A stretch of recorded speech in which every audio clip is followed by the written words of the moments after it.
G'day folks, I'm Mikey Cunningham and today we're talking $1 million fish. My quest to try and catch the $1 million fish has taken me across some of the most iconic barramundi fishing locations that the NT has to offer. To the east, I've fished the Mary River, launching from Shady Camp and heading down to the mouth of Sampan Creek. To the west, I went searching for the $1 million fish in the mighty Daly River, but I wasn't lucky enough to find it there either. I've tried land-based fishing, spending the time to try and work out the best tides. And I've even tried the freshwater with some of the iconic billabongs of the NT, but I wasn't able to catch a tag barra there either. But you know what, the smart option would have been to start not far from home, in Darwin Harbour. Over 10 tag barra have already been caught in Darwin Harbour over the past 3 seasons of $1 million fish.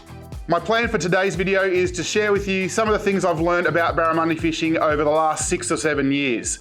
Hopefully help you catch a tag barramundi. So today we're doing NT barramundi fishing frequently asked questions. Summer, winter, autumn, spring. That's not what we've got here in the Northern Territory. We've got a wet season and we've got a dry season. But the fishing calendar actually has more than that. We've got a build up to the wet season and then we've got a runoff where all the millions of acres of water on the floodplains runs off into the creeks. So we'll start with the build up. Now it's later in the year, maybe September, October, November. The water has started to warm up. Some of the bigger barramundi have come down to the mouths of the creeks for breeding. So that's the time of year you'll see all of the boats trolling the mouths of the creeks trying to catch their metre plus barra. Then at the end of the wet season, we have the runoff. This is all about fishing colour changes. You've got all this fresh water coming out off the floodplains in little feeder creeks, out into the main creeks and main rivers, into the salt water. And along with that water coming out of the feeder creeks should be heaps and heaps of bait. The barra are outside the feeder creeks waiting for the bait to come out. In the top end, tides are probably one of the most important things to consider when going out fishing. If you're from down south, you won't have experienced anything like this. It's not uncommon for on the spring tides to have a less than 1 metre tide go up to say over 7 metres, all in one tide. So 7 metres of water will be moving out or in for the one tide. On the opposite end of the scale, then we have the neap tides. The neap tides are when there's not much tidal movement.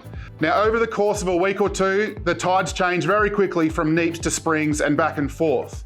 Now there is barramundi fishing to be had on both tides, both neaps and springs, but you're going to do different types of fishing depending on what tides they are. There's probably 3 things I want to cover here. Firstly, the mouth. There is no teeth in the barramundi's mouth. Whether it's a small little rat or a metre barra, you can shove your thumb in its mouth, you won't get bitten. The second thing is cradling the barramundi under its belly. This is particularly on bigger fish. If you were to pick it up just by the mouth, you're going to break its spine. You try and release that fish, it'll be dead. And thirdly, if you do intend on releasing the fish, we're going to talk about getting it back into the water. Now, obviously the most croc-wise way of getting the fish back into the water is just spearing it back in. There's absolutely nothing wrong with spearing it in. I'd say the most common way of releasing a fish that I've seen people do is holding their thumb in its mouth and swimming the fish and then releasing it once its tail starts moving. But I actually went out fishing with a barra guide who's been catching barramundi for 40 years or so, and he releases barramundi by the tail. We hold onto the tail until it's ready to go, then just let go and it'll swim away beautifully. Now, I'm not recommending any 3 of those methods, but just reiterating that the first method, if you're concerned about crocodiles, which most people should be, just spear him back in the water. I enjoy both bait fishing and lure fishing for barramundi. The best bait would definitely be big live mullet. You're allowed to throw a cast net here in the Northern Territory, so throw your net, grab your bait, little hook through its back, and sit out the front of a little creek mouth on a snag or something like that with your live bait flapping around, and the barramundi won't be able to resist. The other option, of course, is lure fishing. It's got its benefits as well. You'll cover a lot more ground lure fishing, particularly when trolling. I like to troll hard-bodied lures and flick soft plastics into snags and things like that. So we've touched on lures, let's keep talking about gear for a moment. I've got some rods behind me.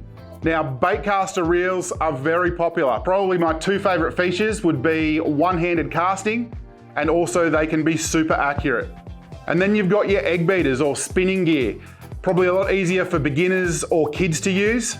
I prefer to put lighter line on my spinning gear. This one here has 10-pound braid.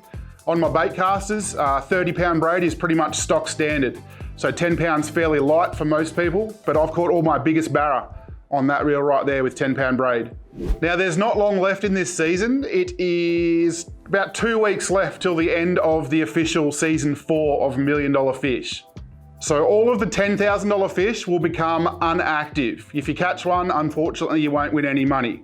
However, the good news is all 5 of the tagged $1 million barra will remain active until the end of September, until one is caught. So if you're planning on doing a trip to the NT and planning on doing some fishing while you're here, you'd be an absolute lunatic to not register. Firstly, it's free, and secondly, it takes about 2 minutes to do.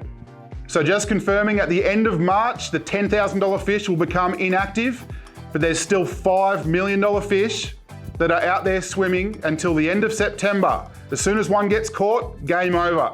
But whoever catches that $1 million fish first, millionaire. I'm Mikey Cunningham, thank you for watching, and I'll see you in the next video.